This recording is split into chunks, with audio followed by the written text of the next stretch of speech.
इस पार्ट की शुरुआत वहीं से होती है जहाँ से लास्ट एपिसोड खत्म हुआ था। तो होनू और हेन दोनों के बारे में बातें शुरू हो जाती हैं। ये सब गॉसिप सुनकर उनकी दीदी को बहुत ही गुस्सा आ जाता है, तो वो अपने मॉम और डैड को उस बारे में बात करती हैं कि होनू को हमें अच्छे से समझाना चाहिए। और मॉम कहती है कि अगर वो सच में खुश नहीं है अपनी शादी से तो उसने सोच समझ कर ये फैसला लिया होगा। इधर हेन के घर पर पूरी फैमिली साथ में खाना खाने के लिए बैठी है, जहाँ हेन की मॉम तो हेन के खिलाफ केस करने की बात करती है क्योंकि हेन ने उनके हिस्से की जमीन पर एक नया डिपार्टमेंटल स्टोर बनाया है। हेन कहती है कि आप ही ने तो मुझे परमिशन दी थी। तो मॉम कहती है कि पहले दी थी, अब इससे मेरी टीम को खुद प्रॉब्लम है, इसलिए मुझे तुम पर केस करना पड़ेगा। ये सुन हेन को काफी गुस्सा आता है क्योंकि डिपार्टमेंटल स्टोर का कंस्ट्रक्शन का काम हो चुका था और वो जानती थी कि ये सब मॉम सुजवल का बदला लेने के लिए कर रही थी, इसलिए वो गुस्से में अपनी मॉम पर चिल्लाने लगती है। पर होनू नोटिस करता है कि इससे हेन के हाथ कांप रहे हैं, जो उनकी बीमारी का साइड इफेक्ट था। इसलिए वो उठकर हेन का हाथ होल्ड करता है और कहता है कि मैं आपके लॉयर के साथ सब कुछ सेटल कर लूंगा। अब होनू कहता है कि अभी हेन को थोड़ा अच्छा नहीं लग रहा है, इसलिए हम लोग चलते हैं। ये कहकर होनू हेन को लेकर चला आता है और लिफ्ट में होनू हेन से कहता है कि तुम अपनी फैमिली से अपनी बीमारी के बाद सीक्रेट रखना चाहती थी, मगर अभी उनको तुम पर डाउट हो सकता था क्योंकि गुस्से में बात करते हुए तुम्हारे हाथ कांप रहे थे। हेन कहती है मुझे पता है कि मुझे गुस्सा नहीं करना चाहिए था, मैं नॉर्मली ऐसे बिहेव नहीं करती हूँ, पर तुमने भी आज अलग बिहेव किया था। तुमने मेरी मॉम की बात काटी और मुझे सपोर्ट किया। तुमने इतने टाइम बाद मेरी आंखों में इतने प्यार से देखा, ये सब तो तुमने भी पहले नहीं किया था। ये कहकर उससे अपना हाथ छुड़ा लेती है और कहती है कि उन्हें सबसे पहले तुम पर डाउट ही होगा, इसलिए जैसा बर्ताव करते थे वैसे ही चुपचाप आना और खाना खाकर निकल जाना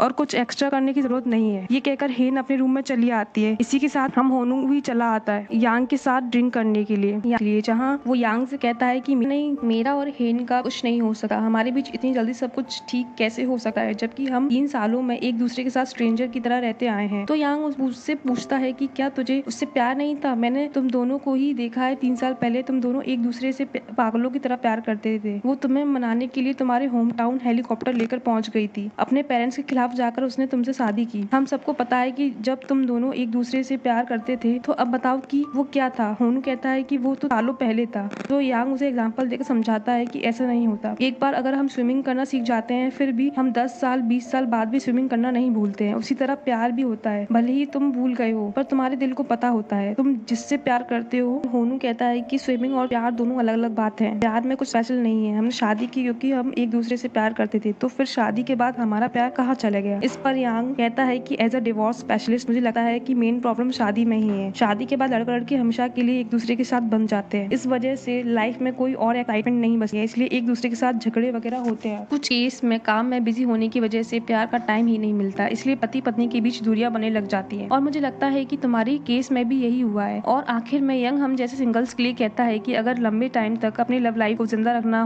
है तो उससे बेस्ट ऑप्शन है शादी ही मत करो। अगले दिन हम हेन की आंटी वोमजा को देखते हैं जो अपने एक्स हस्बैंड की शादी में पहुंच जाती है। इसने वोमजा पर अपनी सेक्रेटरी के साथ चीट किया था, इसलिए वोमजा उसी की शादी में उसकी धुलाई कर देती है, कुछ एकदम गदर मोड में। शादी की बैंड ही बजा देती है। ये लोग पुलिस बुला लेते हैं, मगर होनू आकर वोमजा को बचा लेता है, उन्हें पैसे वगैरह देकर। देन वो वोमजा आंटी से बात करता है, उन्हें ये सब हरकतें बंद करने के लिए कहता है। वोमजा अपने पिछले 3 फील्ड मैरिज के बारे में बताती है जहाँ उसके हर हस्बैंड ने उस पर चीट किया था, इसलिए वो वोमजा ने सभी को डिवोर्स दे दिया था। होनू कहता है कि अगर आप ऐसी हरकतें करती रहेंगी तो आपको फिर से जेल जाना पड़ेगा। वोमजा कहती है कि फिर बताओ मैं कहाँ जाऊँ? होनू बताता है कि ग्रैंडपा चाहते हैं कि आप घर वापस आ जाओ, इवन उन्होंने ही आपको हर बार बचाया है, इसलिए आपको घर लौट आना चाहिए। तो वोमजा घर चली आती है। फिर ग्रैंडपा उससे बात करने आते हैं और वोमजा तो उनसे अभी भी नाराज थी, स्पेशली उनकी गर्लफ्रेंड की वजह से, क्योंकि वोमजा को अभी भी लगता था कि उनकी मॉम की मौत उनकी गर्लफ्रेंड की वजह से हुई है। ग्रैंडपा उसे बताते हैं कि श्योली को हमारी फैमिली से कुछ नहीं चाहिए, उसने तो पहले ही बताया था ना कि उसे पैसे प्रॉपर्टी में कोई इंटरेस्ट नहीं है, मेरी कंपेनियन है। लेकिन वोमजा तो उनकी बात ही नहीं मानती है। तो ग्रैंडपा अपने रूम में चले आते हैं जहाँ वो श्योली के साथ गो खेलने बैठे हैं। इसमें श्योली पहले नाटक करती है कि उसे तो ये गेम खेलना आता ही नहीं। अंत में वो ग्रैंडपा को हरा देती है और उन्हें हराने के लिए एक फेवर मांगती है। ग्रैंडपा कहते हैं कि ठीक है, बताओ तुम्हें क्या चाहिए। श्योली कहती है कि अभी मैंने कुछ सोचा नहीं है, कुछ चाहिए होगा तो मैं बता दूंगी। अब हमें यहाँ ऐसा दिखाया जाता है कि श्योली इतनी भोली है कि उसके शायद कुछ बुरे इरादे भी हो सके। इधर हेन के मॉम डैड गार्डन में टहल रहे होते हैं तो उन्हें शूटिंग स्टार दिखता है, जैसे देख वो बहुत खुश होते हैं। डैड कहते हैं कि हेन को जन्म देने से पहले ऐसे ही तुम्हें शूटिंग स्टार का सपना आया था, इसे तुम कितना खुश हुई थी, इसे तुम्हें लगा था कि हमें बेटी ही होगी, इस सोचकर तुम कितनी ज्यादा खुश थी। हेन का नाम सुनते ही मॉम के चेहरे से स्माइल गायब हो जाती है। कहती है कि मुझे ऐसा तो कुछ याद नहीं। डैड हेन के बारे में कुछ कह रहे थे पर मॉम बिना सुने जाने लगती है, तो डैड उन्हें रोकते हुए कहते हैं कि हेन के लिए इतना कठोर मत बनो। मॉम कहती है कि मैंने क्या किया? डैड कहते हैं कि कब तक तुम पास्ट में जो हुआ उसके बारे में में सोचती रहोगी, तुम्हें सब भूल कर आगे बढ़ना चाहिए। मॉम कहती है कि तुमने पहले भी यही कहा था, तुम्हारे डैड को कोई प्रॉब्लम नहीं चाहिए थी, इसलिए तुम चुप चुप रहे, पर मैं सब उसे भूल सकते हो। पर आज तक ऐसा एक दिन नहीं गुजरा जब मैंने सुवान को याद नहीं किया हो। तुम सबके लिए उसकी मौत पास्ट होगी, पर मैं हर दिन उस दिन को जीती हूँ। सुवान कितने दर्द में था मैं फील कर सकती हूँ, इसलिए उसकी मौत में जिसकी गलती थी मैं उसे कभी माफ नहीं कर सकती। उसे एक्सपेक्ट मत करना कि मैं सबको इक्वली ट्रीट करूँ। ये बोलकर चली जाती है। हम देखते हैं कि दूर से हेन उनकी बातें सुन रही थी, जो सुन के काफी दुखी हो रही होती है। तो शायद सुवान की मौत में हेन भी इन्वॉल्व थी, इसलिए शायद मॉम हेन से नाराज है। अब सुवान की मौत का क्या मिस्ट्री है ये तो हमें आगे ही एपिसोड में पता चलेगा। तो हेन भी काफी सैड होकर घर से बाहर चली जाती है। वहीं हम होनू को देखते हैं जो अपने रूम में बैठकर अपने कुछ काम कर रहा था। टाइम देखा है काफी लेट हो चुका था, हेन अभी तक नहीं आई थी, इसलिए उसे हेन की चिंता होती है। वो याद करता है जब उसने डॉक्टर से पूछा था कि हेन के पास एग्जैक्टली कितने दिन है। इससे पहले भी मैंने ऐसी कई केसेस देखे हैं। डॉक्टर ने उसे बताया था कि हेन के बचने के चांसेस बहुत कम है, पर कोई मिरेकल भी हो सकता है, क्योंकि इससे पहले भी मैंने कई केसेस देखे हैं जिसे बचने के चांसेस बहुत ज्यादा कम होते हैं, पर वो लोग ठीक हो जाते हैं। ये सुन होनू हैरान था। ये खुशी वाले हैरानी नहीं थी। वो डॉक्टर से पूछता है कि ये मिरेकल कब होते हैं, I mean, कितने साल बाद होते हैं। डॉक्टर कहते हैं कि ये तो मैं नहीं बता सकता हूँ, इतना जरूरी है कि मिरेकल हो भी सकते हैं, इसलिए उम्मीद मत छोड़ना, बस पॉजिटिव रहना और हेन को भी हमेशा पॉजिटिव रखना। अगर आपको ये वीडियो पसंद आती है तो प्लीज लाइक करें, अगर आप चैनल पर नए आए सब्सक्राइब करें। मिलते हैं नेक्स्ट एपिसोड में, तब तक के लिए गुड बाय।